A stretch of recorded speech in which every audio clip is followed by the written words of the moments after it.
Good morning, good evening, and good afternoon. I'm back for the multiple time.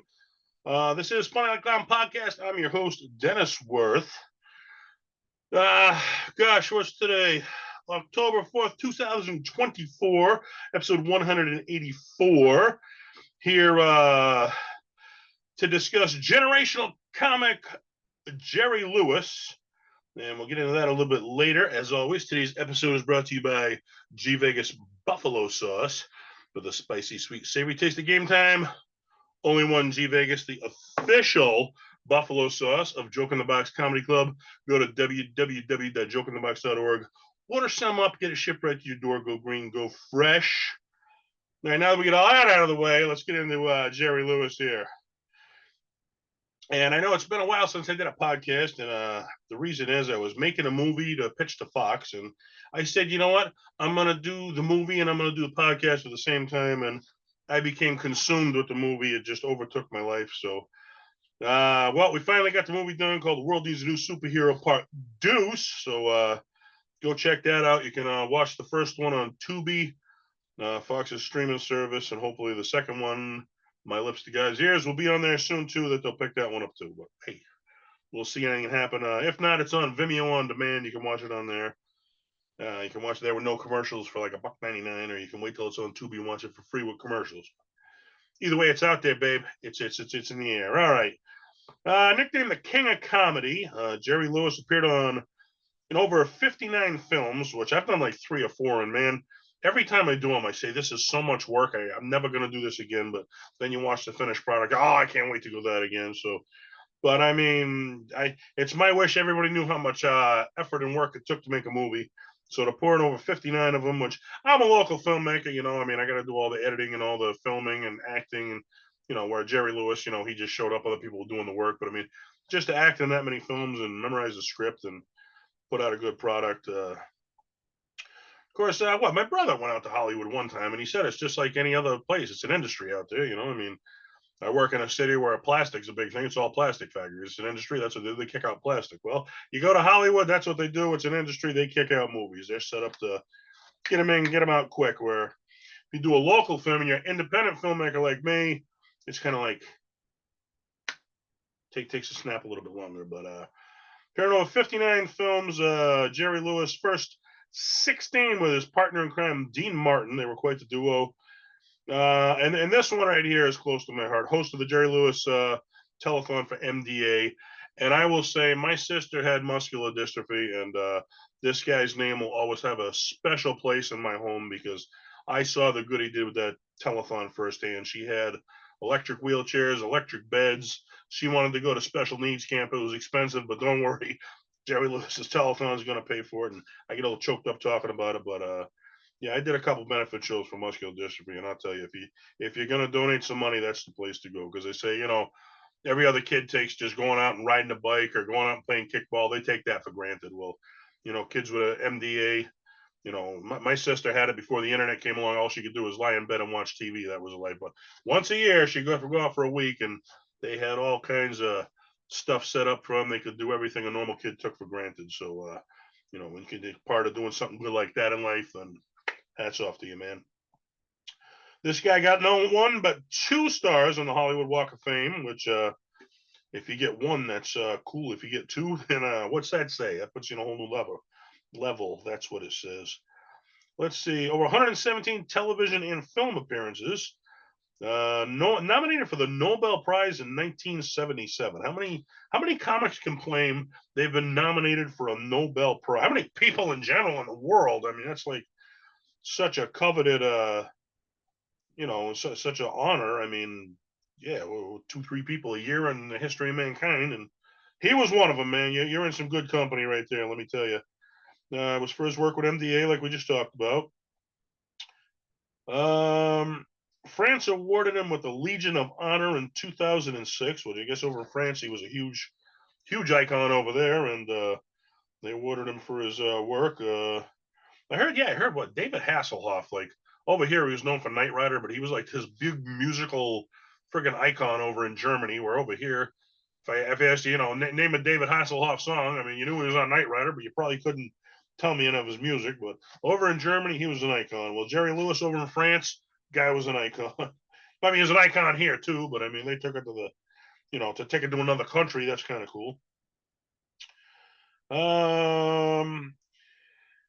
Described as one of the greatest comedians of the 20th century.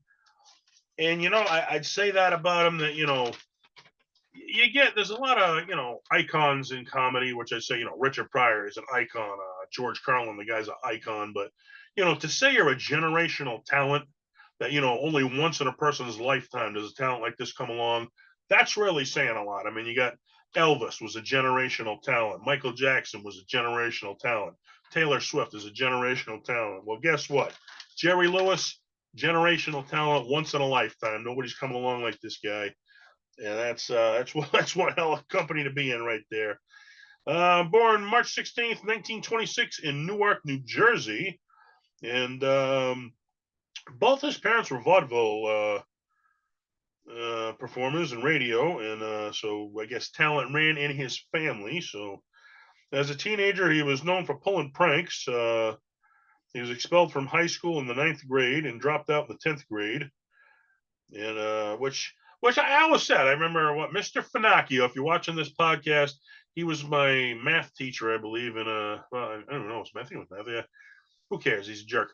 Anyway, he always told me you're never going to get anywhere by being a class clown. You're going to make it. Well, now I'm a professional comedian, so I got somewhere by being the class clown. So, hey, man, if you're pulling pranks in school and the teacher tells you to stop, you tell him, hey, go watch a comedy fucking special or something, and educate yourself. Because where would the world be without comedy? It wouldn't be very far. We'd all be miserable. We all need a break, and laughter is the best medicine. How many times we said that on this podcast? Let's see, by 15 years old, he had developed an act, miming lyrics to songs, while a phonograph played off stage. And he landed a gig at a burlesque house in Buffalo, New York, but he bombed bad, which I've often said. A lot of comics, and man, I put on a lot of shows, and everybody thinks you're going to be funny right off the bat. And I try to tell them, you got to get through, a lot of rough nights before you develop an act that somebody's gonna laugh at. It's a lot of work, and people got discouraged off the bat and they quit. They don't realize there's a hump you got to get over before you get funny. They think, all right, I bombed, that's it, I can't do it. Well, no, you like anything else, you got to stick with it until you get good at it. He couldn't book any more shows after bombing that night. Let's see, he worked as a soda shop and in a movie theater as an usher. And a veteran burlesque performer who was friends with his father persuaded him to, give it another try, give it a second go. And well, good thing he did, because we might have been robbed of lifetimes of entertainment from Jerry Lewis if he didn't. His second try went well. Veteran comics saw his act and became his manager. During World War II, he was rejected by the military because of a heart murmur. So, I mean, I know Elvis, he joined the military. I mean, he went through and served his country. So, I mean, it's not that he wouldn't have did it, but he wasn't capable of doing it because of his heart condition. So that left him to do comedy. And hey, well, everybody else is serving, he's doing comedy. Let's see. Lewis was 19 years old when he met Dean Martin at a club in New York City. Him and Dean Martin performed there together to their debut in Atlantic City at the 500 Club as Martin and Lewis. They gained attention as a double act, which aren't a lot of double acts anymore in comedy. I mean, I don't know. I mean, I'm sure there's some I couldn't name off the top of my head, but back in the day, yeah, double acts were a big thing. What, Abbott and Costello, Laurel and Hardy. I mean, certainly Dean Martin, Jerry Lewis, they were one of the top ones at the time. And Martin was the straight man to, Jerry Lewis's zany act, they called it, because he'd do all kinds of zany antics. Well, Martin would play the straight man. That was a big thing back in the burlesque houses, you needed the two.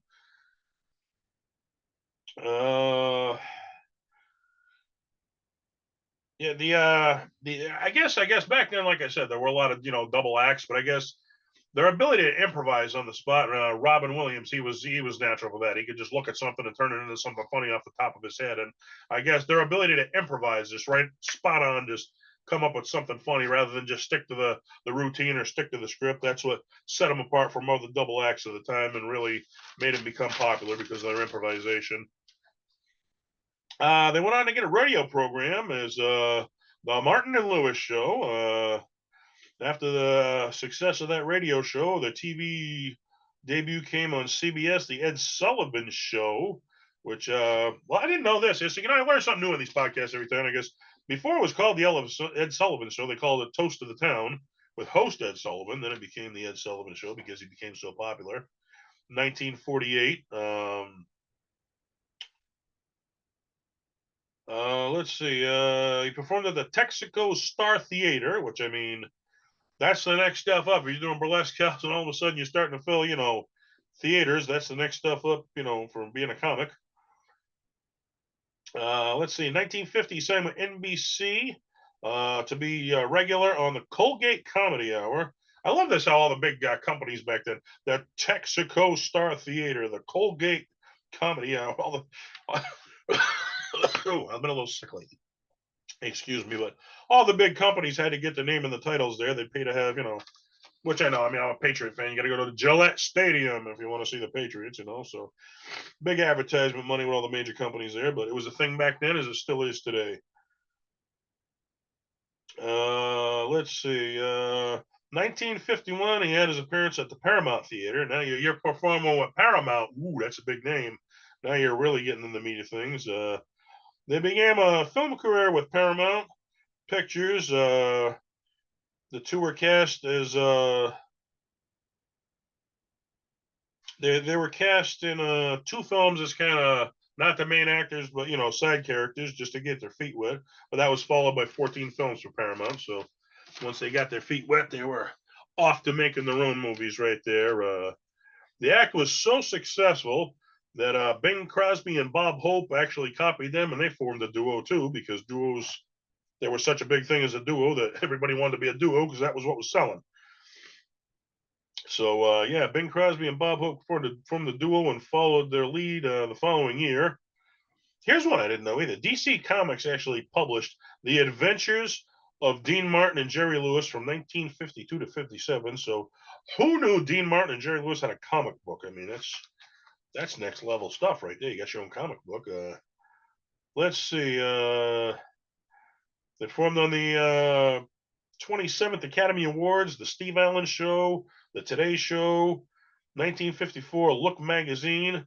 Put him on the cover, but what they did, they cropped out Martin and just put a picture of Jerry, which, I mean, that kind of rubbed Dean the wrong way here, which Jerry is, he's playing the straight man, but he's the other half of the act. But the funny part of the act was getting all, Jerry Lewis was becoming such a big star that everybody was overlooking that Dean Martin was, part of the act too, So that kind of rubbed Dean the wrong way a little bit, I'm sure.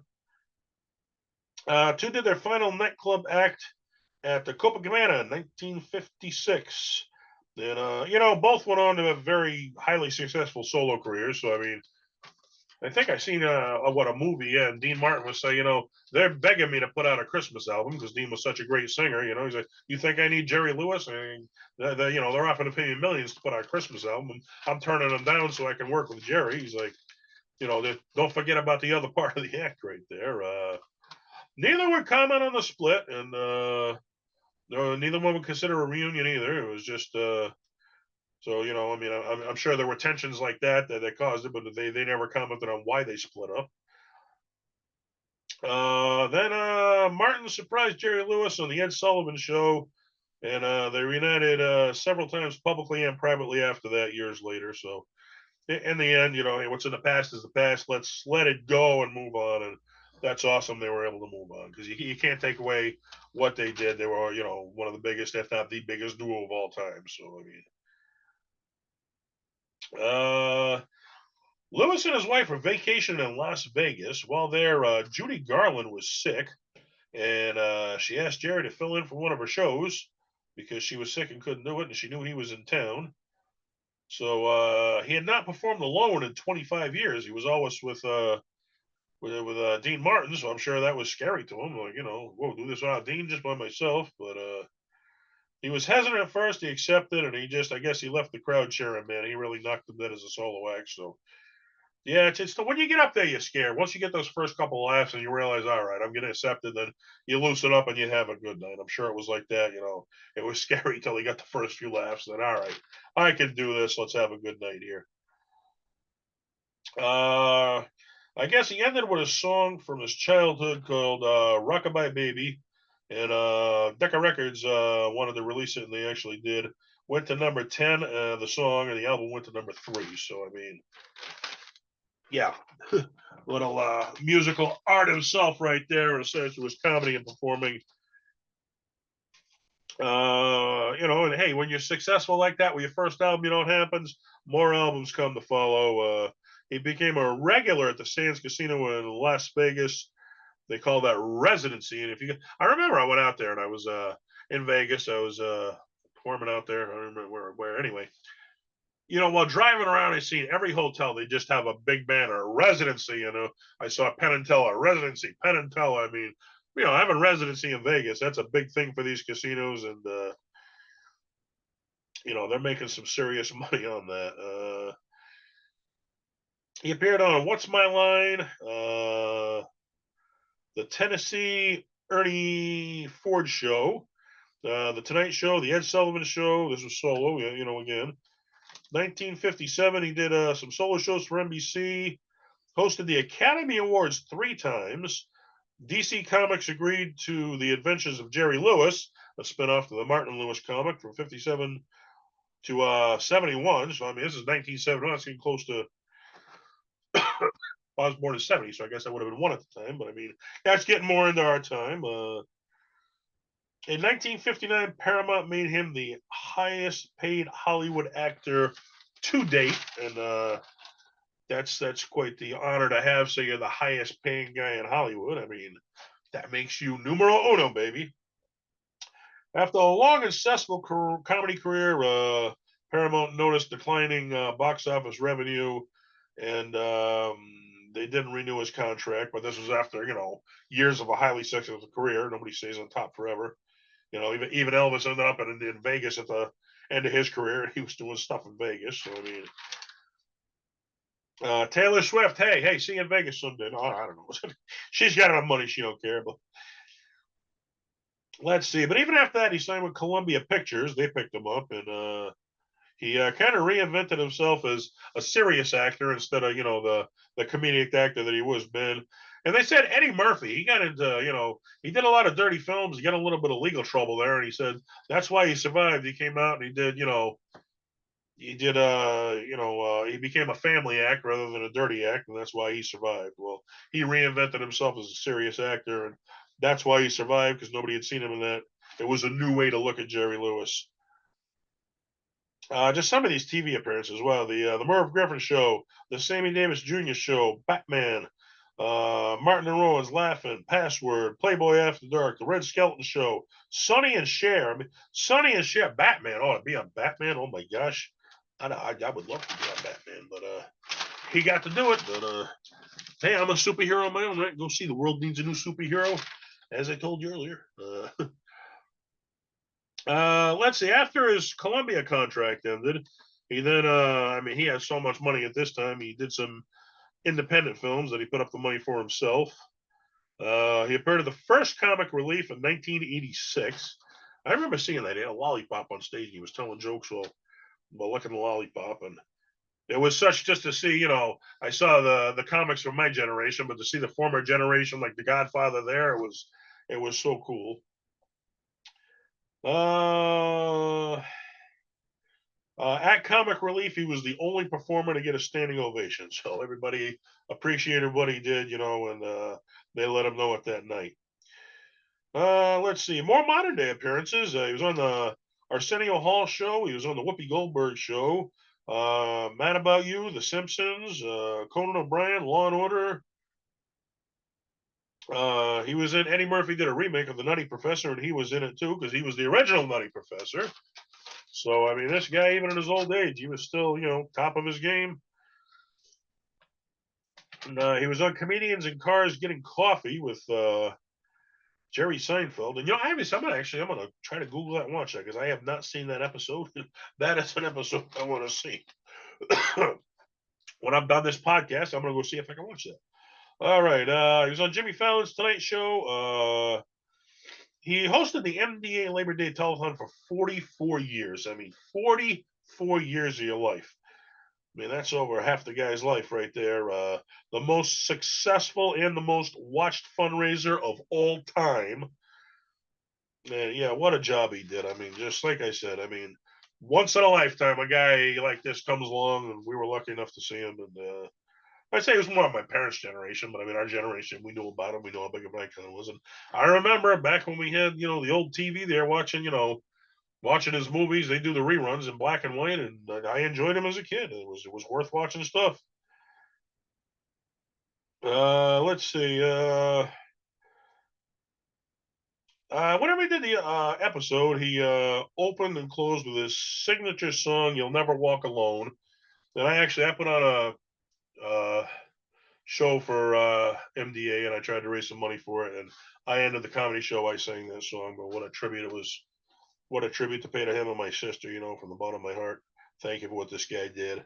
After a long and successful career as a comedian and a humanitarian, passed away at the age of 91 in 2017 of heart disease. And hey, if we all make 91, we're living a good life. And this guy, he led an extra good life because not only was he successful at what he did, but he gave back. And I can't say, a lot of comedians, they'll donate money for like a tax write off purpose or something. But, from the bottom of this guy's heart, man, he did it because he wanted to be a good person. And hey, everybody did that in life, the world would be at a better place, wouldn't it? All right.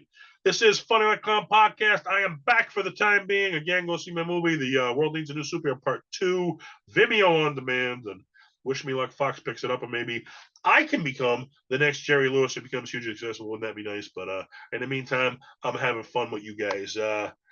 Whoa, what did I just do here? I touched something I shouldn't have touched. Here I am. Wait a second. I'm back. Hey, go tell somebody a joke and make them laugh. Until then, I'll see you in the next podcast. Good night, folks.